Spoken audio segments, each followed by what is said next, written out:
नमस्कार, स्वागत है आपका एसएन ऑडियो क्लासेस में। आशा है आप सब अच्छे होंगे।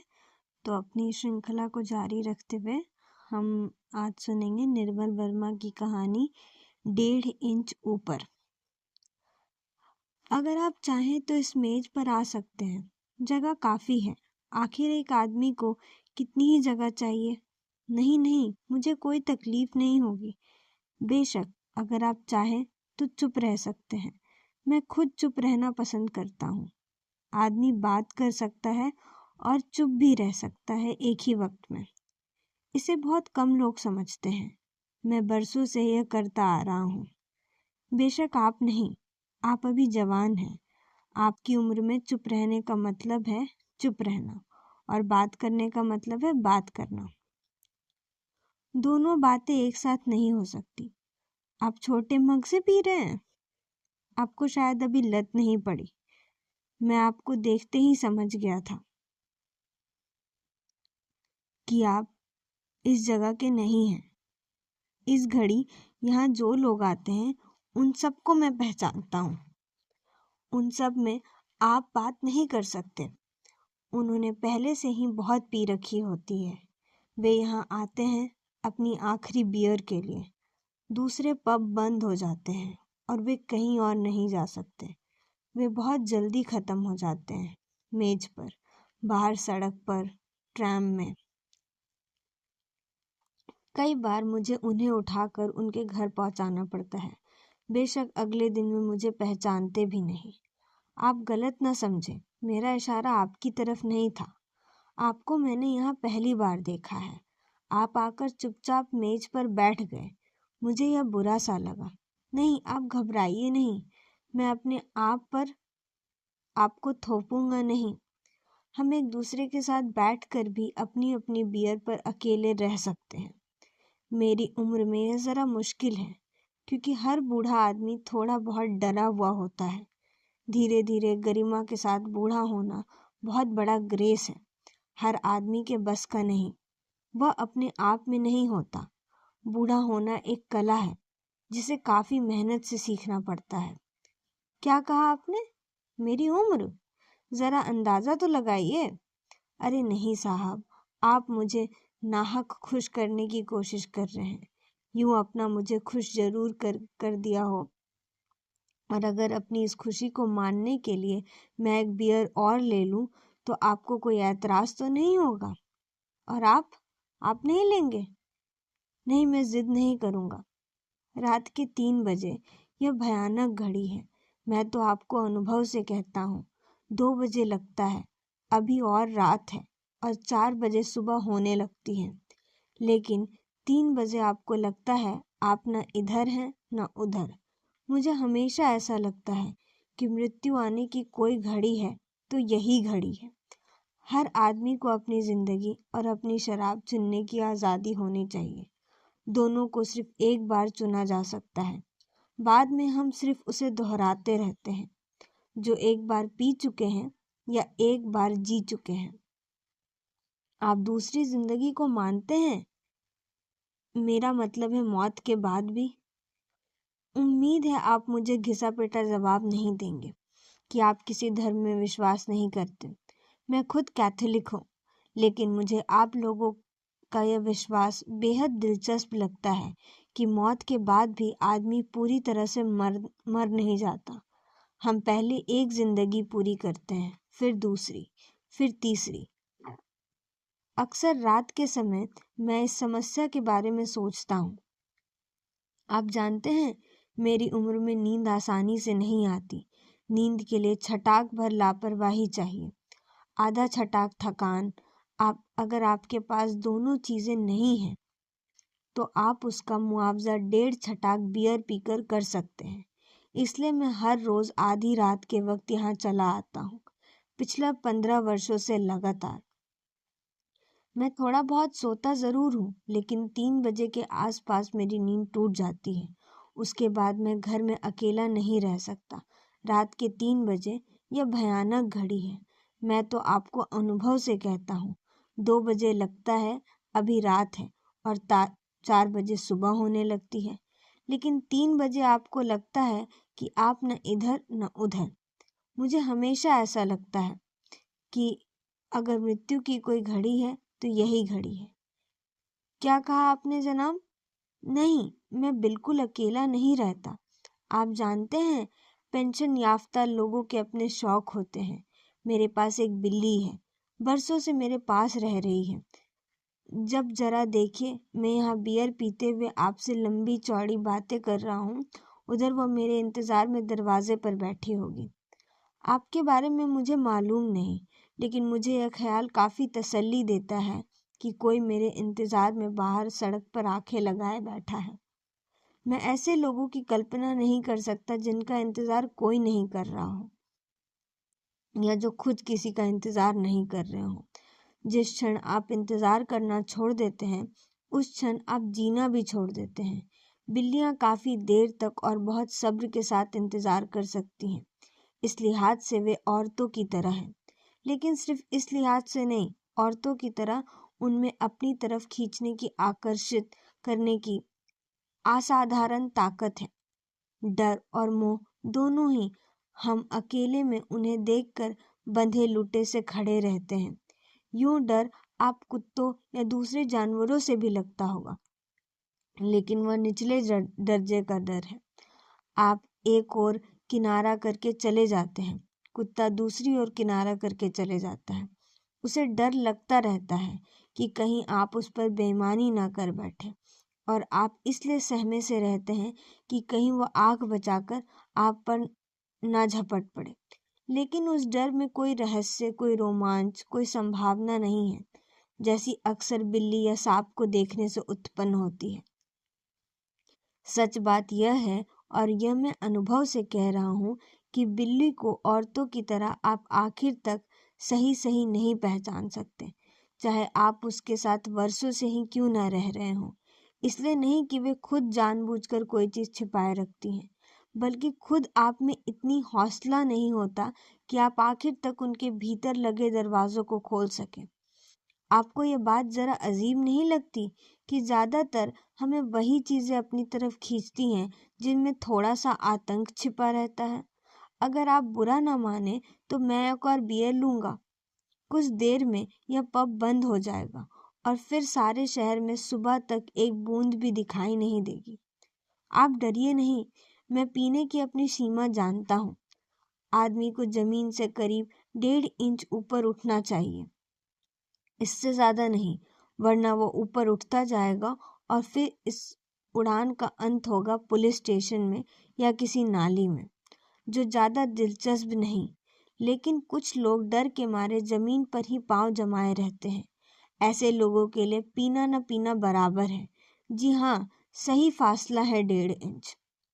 इतनी चेतना अवश्य रहनी चाहिए कि आप अपनी चेतना को माचिस की तीली की तरह बुझते हुए देख सके। जब लौ उंगलियों के पास सरक आए तो उसे छोड़ देना चाहिए, उससे पहले नहीं, ना बाद में ही। कब तक पकड़े रहना और कब तक छोड़ना चाहिए, पीने का रहस्य इस पहचान में छिपा है। मुश्किल यह है कि हम उस समय तक नहीं पहचान पाते जब तक 1.5 इंच से ऊपर नहीं उठ जाते, और फिर वह किसी काम का नहीं। शायद यह बात सुनकर आप हंसेंगे कि पहचान तभी आती है जब हम पहचान के परे चले जाते हैं। मुझे बुरा नहीं लगेगा अगर आप हंसकर मेरी बात को टाल दें। मैं खुद कभी कभी कोशिश करता हूँ कि इस आशा के साथ रहना सीख लूँ कि कई चीज़ों को न जानना ही अपने को सुरक्षित रखने का रास्ता है। आप रफ्ता रफ्ता इस आशा के साथ रहना सीख लेते हैं, जैसे आप अपनी पत्नी के साथ रहना सीख लेते हैं, एक ही घर में बरसों तक। हालांकि एक संशय बना रहता है कि वह भी आपका खेल खेल रही है। कभी कभी आप इस संशय से छुटकारा पाने के लिए दूसरी या तीसरी स्त्री से प्रेम करने लगते हैं। यह निराशा होने की शुरुआत है, क्योंकि दूसरी स्त्री का अपना रहस्य है और तीसरी स्त्री का अपना। यह शतरंज के खेल की तरह आप एक चाल चलते हैं जिसमें आपके विरोधी के सामने अंतहीन संभावनाएं खुल जाती हैं। एक खेल हारने के बाद आप दूसरे खेल में जीतने की आशा करने लगते हैं। आप यह भूल जाते हैं कि दूसरी बाजी की अपनी संभावनाएं हैं, पहली बाजी की तरह अंतहीन और रहस्यपूर्ण।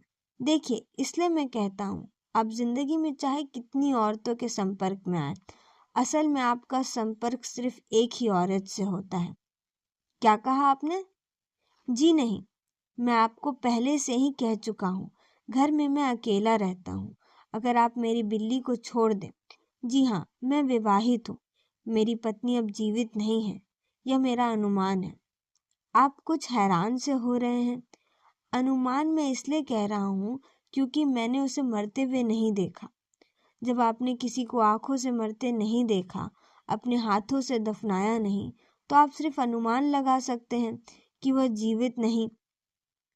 आपको शायद हंसी आएगी, लेकिन मुझे लगता है कि जब तक आप खुद अपने परिचित की मरते हुए ना देख लें, एक धुंधली सी आशा बनी रहती है कि वह अभी जीवित है।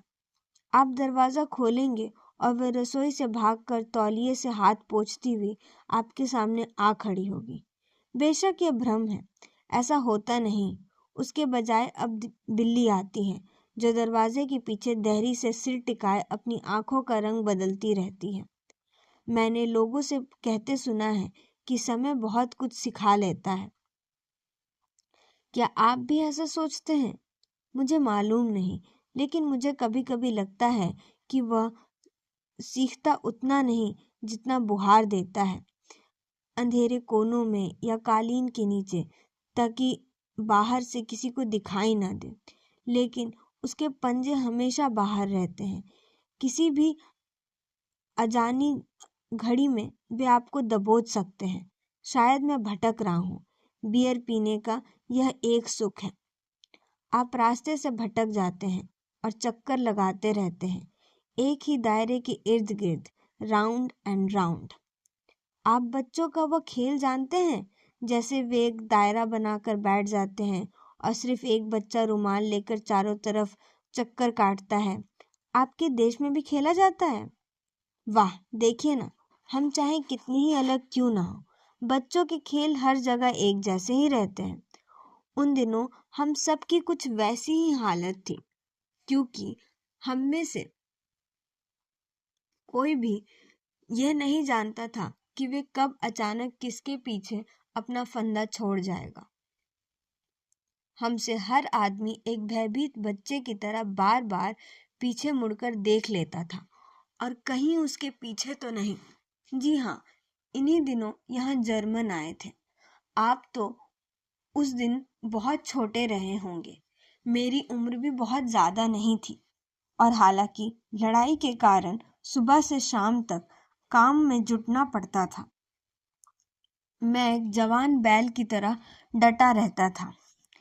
एक उम्र होती है जब हर आदमी एक औसत सुख के दायरे में रहना सीख लेता है। उसके परे देखने की फुर्सत उसके पास नहीं होती, यानी उस क्षण तक महसूस नहीं होती जब तक खुद उसके दायरे में अक्सर देखा होगा और जिसे उसे सुख कहते होंगे। वह एक खास लम्हे की चीज़ है, यूं अपने में बहुत ठोस है, लेकिन उस लम्हे के गुजर जाने के बाद वह बहुत फीका और कुछ हैंगओवर सा धुंधला लगता है। किंतु जिसे हमें दुख या तकलीफ या यातना कहते हैं, उसका कोई खास मौका नहीं होता। मेरा मतलब यह है कि हूबहू दुर्घटना के वक्त महसूस नहीं होती। ऐन दुर्घटना के वक्त हम बदहवास से हो जाते हैं। हम उससे पैदा होने वाली यातना के लिए कोई बना बनाया फ्रेम नहीं ढूंढ पाते, जिससे हम उसे सही सही फिट कर सकें। किसी दुर्घटना का होना एक बात है, उसकी सही सही परिणाम अपनी पूरी जिंदगी में भोगना या भोग पाने के काबिल हो सकना बिल्कुल दूसरी बात है। यह असंभव है, ऐसा होता नहीं। मेरा मतलब है, अपने को बार बार दूसरे की स्थिति में रखकर उतने ही कष्ट की कल्पना करना जितना दूसरे ने भोगा था। वह कुछ कम होगा या कुछ ज़्यादा, लेकिन उतना नहीं और वैसा नहीं जितना दूसरे ने भोगा था। नहीं नहीं, आप गलत ना समझें।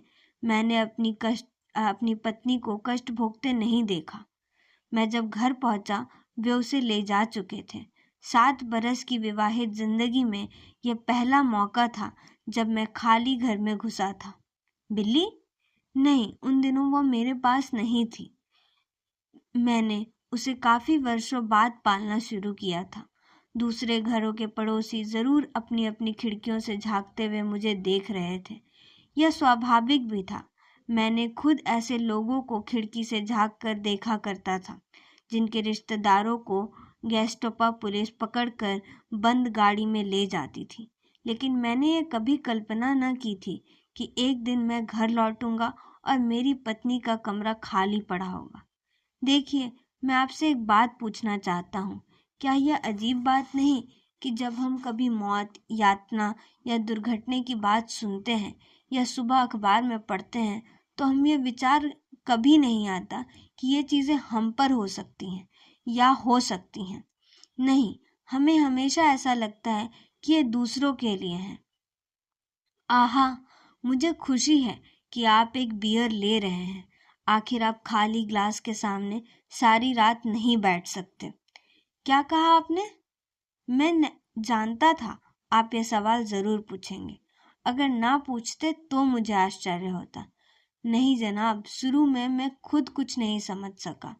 मैंने आपसे कहा था ना कि ऐसी दुर्घटना के वक्त आदमी बदहवास सा हो जाता है। वह ठीक ठीक अपनी यातना का अनुमान भी नहीं लगा सकता। मेरी पत्नी की चीज़ों चारों तरफ बिखरी पड़ी थी। कपड़े, किताबें, मुद्दत पुराने अखबार, अलमारियों और मेजों के दराज खुले पड़े थे और उनके भीतर की हर छोटी बड़ी चीज़ फर्श पर उल्टी सीधी पड़ी थी। क्रिसमस के उपहार, सिलाई की मशीन, पुराने फोटो एल्बम। आप जानते हैं, शादी के बाद कितनी चीज़ें खुद ब खुद इकट्ठा हो जाती हैं। लगता था उन्होंने हर छोटी से छोटी चीज़ को उलट पलट कर देखा था, कोने कोने की तलाशी ली थी। कोई चीज़ ऐसी नहीं थी जो उनके हाथ से बची रह गई हो। उस रात मैं अपने कमरे में बैठा रहा। मेरी पत्नी का बिस्तर खाली पड़ा था। तकिए के नीचे उसका रुमाल, माचिस और सिगरेट का पैकेट रखा था।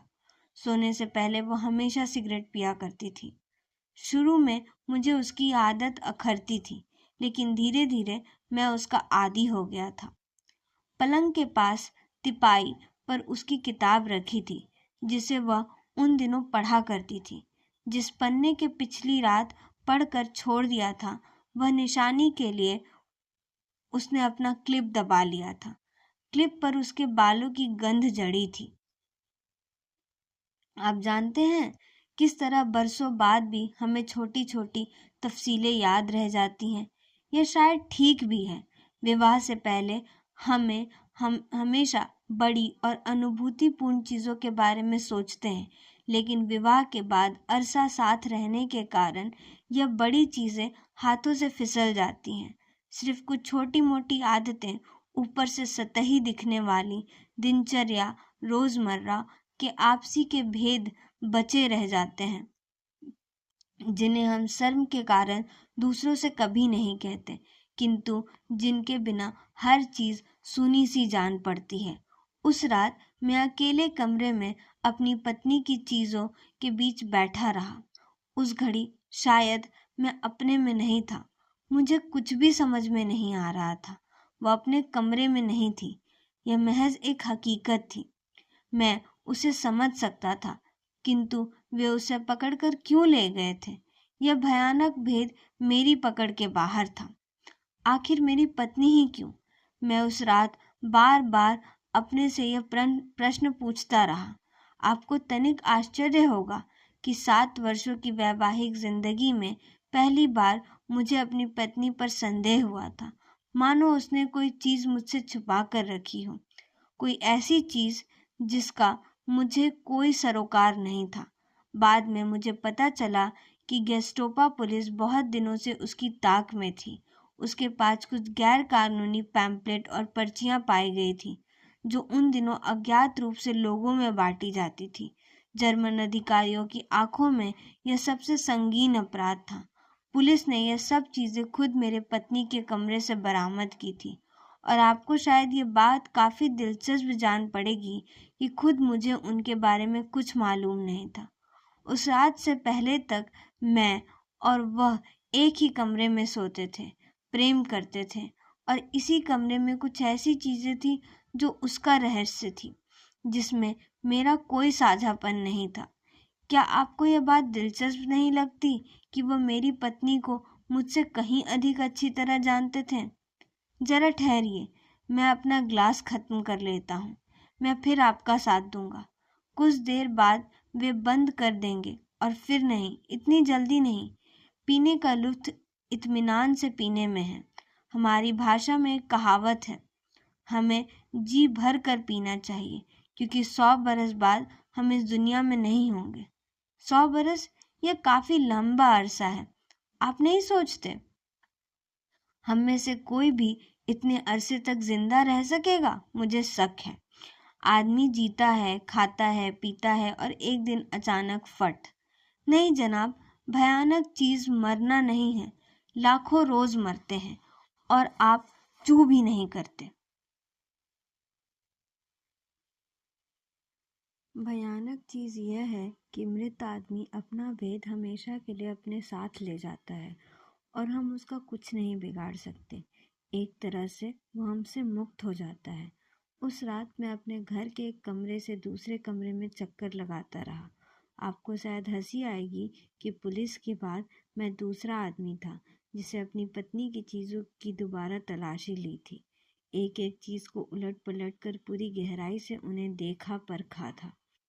मुझे विश्वास नहीं हो रहा था कि अपने पीछे वह मेरे लिए एक भी ऐसी निशानी नहीं छोड़ी जाएगी जिसके सहारे मैं कोई ऐसी चीज़ पा सकूं जिसमें मेरा भी साझा रहा था।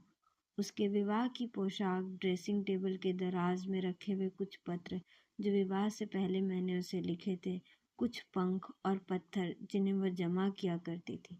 जरा देखिए, 7 वर्ष की विवाहित जिंदगी के बाद मैं उस रात अपनी पत्नी की चीज़ों को कुछ इस तरह टटोल रहा था जैसे मैं उसका पति ना होकर भेदिया, पुलिस का कोई पेशेवर नौकर हूँ।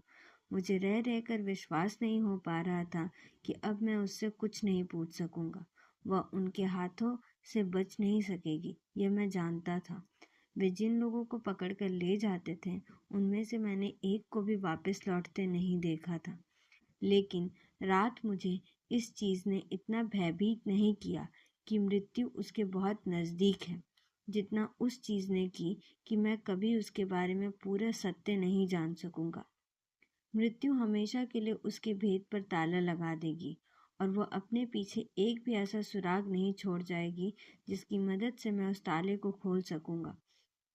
दूसरे दिन रात के समय मेरा दरवाज़ा खटखटाया। मैं तैयार होकर उसकी प्रतीक्षा में बैठा था। मुझे मालूम था वे आएंगे। अगर मेरी पत्नी उनके सामने सब कुछ कबूल कर लेती तो शायद उन्हें मेरी ज़रूरत ना पड़ती, किंतु मुझे मालूम था कि मेरी पत्नी अपने मुंह से एक शब्द नहीं निकालेगी। मैं उसके रहस्य से अपरिचित रहा हूँ। उसकी आदतें अच्छी तरह से वाकिफ थी। वह चुप रहना जानती थी, चाहे यातना कितनी भी भयंकर क्यों ना हो। नहीं जनाब, मैंने अपनी आंखों से उसकी यातना को नहीं देखा, किंतु मैं थोड़ा बहुत अनुमान लगा सकता हूँ। पहला प्रश्न उन्होंने मुझसे जो पूछा वह बिल्कुल साफ था, क्या मैं श्रीमती का पति हूँ? मैं सिर्फ उनके इस प्रश्न का उत्तर हाँ में दे सका। बाकी प्रश्न मेरी समझ के बाहर थे, किंतु वे मुझे आसानी से छोड़ने वाले नहीं थे। उन्होंने मेरी इस बात को हंसी में उड़ा दिया जब मैंने उन्हें बताया कि मैं अपनी पत्नी की इन कार्रवाइयों के बारे में कुछ भी नहीं जानता। उन्होंने सोचा मैं अपनी खाल बचाने के लिए कन्नी काट रहा हूँ। वे मुझे एक अलग सेल में ले गए। पूरे हफ्ते भर दिन रात वो मुझे सिर्फ एक ही तरह के सवाल अलग अलग ढंग से पूछते थे। मैं अपनी पत्नी के बारे में क्या कुछ जानता हूँ, वह कहाँ जाती थी, किन लोगों से मिलती थी, किस आदमी ने उसे लीफलेट दिए थे। मुझे किसी तरह का भी उत्तर खींचने के लिए वे जो तरीके अपनाते थे उनके बारे में मैं आपको कुछ भी नहीं बता सकता। मैं चाहे कितनी ही तफसील के साथ उन्हें आपको क्यों न बताऊं, आप उसका रत्ती भर भी अनुमान नहीं लगा सकेंगे। वे मुझे उस समय तक पीटते थे जब तक मैं चेतना नहीं खो देता था, किंतु उनमें असीम धैर्य था। वे उस समय तक प्रतीक्षा करते थे जब तक मेरी चेतना वापस नहीं लौट आती थी, और फिर वही सिलसिला शुरू हो जाता था, वही पुराने सवाल और अंतहीन यातना। उन्हें मुझ पर विश्वास नहीं होता था कि मैं जो अपनी पत्नी के साथ अनेक वर्षों से एक ही घर में रह रहा हूँ, उनकी गुप्त कार्रवाइयों के बारे में कुछ नहीं जानता। वे समझते थे मैं उन्हें बेवकूफ़ बना रहा हूँ, उनकी आंखों में धूल झोंकने की कोशिश कर रहा हूँ। नहीं जनाब, वे मुझे पीटते थे। मुझे इसकी यातना नहीं थी। मेरी यातना यह थी कि उनके प्रश्नों का जवाब देने के लिए मेरे पास कुछ नहीं था। कहने के लिए मेरे पास कुछ अति साधारण घरेलू बातें थी जो शायद हर स्त्री अपने पति के साथ करती है। मैं कल्पना भी नहीं कर सकता था कि रोज़मर्रा दैनिक ज़िंदगी के साथ साथ वो एक दूसरी ज़िंदगी जी रही थी, मुझसे अलग, मुझसे बाहर, मुझसे अछूती, और एक ऐसी ज़िंदगी जिसका मुझसे कोई वास्ता नहीं था। आपको ये बात कुछ हास्यास्पद सी नहीं लगती? अगर वे उसे ना पकड़ते तो मैं ज़िंदगी भर यह समझता कि मेरी पत्नी वही है जिसे मैं जानता हूँ। आप जानते हैं, वे लड़ाई के अंतिम दिन थे और गुस्टापो अपने शिकार को जल्दी हाथ से नहीं जाने देते थे। मेरी पत्नी ने आखिर तक कुछ भी कबूल नहीं किया। उन्होंने उससे उम्मीद छोड़ दी थी, लेकिन मुझे वे कच्चा समझते थे। वे शायद मुझे मारना नहीं चाहते थे, लेकिन मृत्यु से कम आदमी को जितना अधिक कष्ट दिया जा सकता था, उसमें उन्होंने कोई कसर नहीं उठा रखी थी। मुझे वे उसी समय छोड़ते थे जब वे खुद थक जाते थे और जब मैं बेहोश हो जाता था। मैंने कुछ भी कबूल नहीं किया। यह मेरा साहस नहीं था। सच बात यही थी कि मेरे पास कबूल करने के लिए कुछ भी नहीं था। आप जानते हैं, पहली रात जब मैंने अपनी पत्नी को कमरे में नहीं पाया था तो मुझे काफ़ी खेद हुआ था। मुझे लगा था कि उसने मुझे अंधेरे में रखकर छलना की। बार बार ये ख्याल मुझे कोचता था कि स्वयं मेरी पत्नी ने मुझे अपना विश्वास पात्र बनाना उचित नहीं समझा। लेकिन बाद में गुस्टापो के सामने पीड़ा और कष्ट के असहाय क्षणों से गुजरते हुए मैं उसके प्रति कृतज्ञ सा हो जाता था कि उसने मुझसे कुछ नहीं कहा। उसने एक तरह से मुझे बचा लिया था। मैं आज भी इस बात का निर्णय नहीं कर सका हूँ कि अगर मुझे पत्नी का भेद मालूम होता तो क्या मैं चुप रहने का हौसला बटोर सकता था। ज़रा सोचिए, मेरी यंत्रणा कितनी अधिक बढ़ जाती अगर मेरे सामने कबूल करने का रास्ता खुला होता। आप मजबूरी में बड़ी से बड़ी यातना सह सकते हैं, लेकिन अगर आपको मालूम हो कि आप किसी भी क्षण उस यातना से छुटकारा पा सकते हैं, तो चाहे उसके लिए आपकी अपनी पत्नी, अपने पिता, अपने भाई के साथ ही विश्वासघात क्यों न करना पड़े, तब आप यातना की एक सीमा के बाद वह रास्ता नहीं चुन लेंगे। इसके बारे में कुछ भी कहना असंभव है। चुनने की खुली छूट से बड़ी पीड़ा कोई दूसरी नहीं है। मुझे कभी कभी लगता है कि निर्णय की इस यातना से मुझे बचाने के लिए मेरी पत्नी ने अपना रहस्य कभी मुझे नहीं बताया। लेकिन अक्सर कहा जाता है कि प्रेम में किसी तरह का दुराव छिपाव नहीं होता है, वह आईने की तरह साफ होता है। मैं सोचता हूँ कि इससे बढ़कर भ्रांति कोई दूसरी नहीं। प्रेम करने का अर्थ अपने को खोलना ही नहीं है, बहुत कुछ अपने को छिपाना भी है, ताकि दूसरे को हम अपनी निजी खतरों से मुक्त रख सकें। हर स्त्री इस बात को समझती है, क्योंकि वह पुरुष से कहीं अधिक प्रेम करने की क्षमता रखती है। उसमें अपने को छिपाने का भी साहस होता है। आप ऐसे ही नहीं सोचते? संभव है मैं गलत हूँ, लेकिन जब रात को मुझे नींद नहीं आती तो अक्सर मुझे यह सोचकर हल्की सी तसल्ली मिलती है कि छोड़िए, मैं समझा नहीं सकता। जब मैंने आपको अपनी मेज़ पर बुलाया था तो इस आशा से नहीं कि मैं आपको कुछ समझा सकूं। क्या कहा आपने? नहीं जनाब। उसके बाद मैंने अपनी पत्नी को दोबारा नहीं देखा। एक दोपहर जब मैं घर लौट रहा था तो मेरी निगाहें उस पोस्टर पर जा पड़ी थी। उन दिनों पोस्टर अक्सर तीसरे चौथे दिन शहर की दीवारों पर चिपका दिए जाते थे। हर पोस्टर पर 30-40 नाम होते थे जिन्हें पिछली रात गोली से मार दिया गया था। जब मेरी निगाह अपनी पत्नी के नाम पर पड़ी तो मुझे कुछ क्षणों तक यह काफ़ी विचित्र सा लगता रहा कि उस छोटे से नाम के पीछे मेरी पत्नी का चेहरा हो सकता है। मैंने आपसे कहा ना, जब तक अपनी आंखों से किसी को मरता ना देख लो, आपको विश्वास नहीं होता कि वह जीवित नहीं। एक धुंधली सी आशा बनी रहती है कि आप दरवाज़ा खोलेंगे। लेकिन देखिए, मैं अपनी बातें दोहराने लगा हूँ। बियर पीने का यह सुख और आप एक ही दायरे को इर्द गिर्द चक्कर लगाने लगते हैं, round and round and round. आप जा रहे हैं? ज़रा ठहरिए, मैं सलामी के कुछ टुकड़े अपनी बिल्ली के लिए खरीद लेता हूँ। बेचारी इस समय तक भूखी प्यासी मेरे इंतज़ार में बैठी होगी। नहीं नहीं, आपको मेरे साथ आने की ज़रूरत नहीं है। मेरा घर ज़्यादा दूर नहीं है। मैं पीने की अपनी सीमा जानता हूँ। मैंने आपसे कहा था ना, सिर्फ 1.5 इंच ऊपर। तो यह थी निर्मल वर्मा की कहानी 1.5 इंच ऊपर। आशा है आप सबको पसंद आया होगा। धन्यवाद।